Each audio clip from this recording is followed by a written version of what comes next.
یا همین نشستی که در وارشاوا برگزار شد اینه که از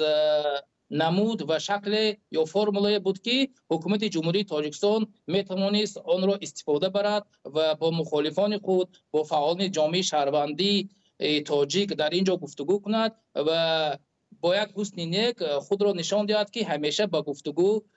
آماده هستند. و من یک پیشنهاد، یعنی که پیشنهاد نظر من این است که حالا حکومت جمهوری تاجیکستان فرصت دارد که با مخالفان خود، با فعالان جامعه شهروندی یا جامعه مدنی خود در گفتگو باشند، چون اگر یک چند سال دیگر بگذارد، باور کنید حکومت جمهوری تاجیکستان در آن وقت دیر خواهد کرد. شاید که دیگر مخالفان، دیگر فعالان جامعه شهروندی با حکومت جمهوری تاجیکستان درهای خود را میبندند و گفتگو را آغاز نخواهند کرد و یک عمل دیگر یا یک شکل مبارزه خود را دیگر خواهند کرد.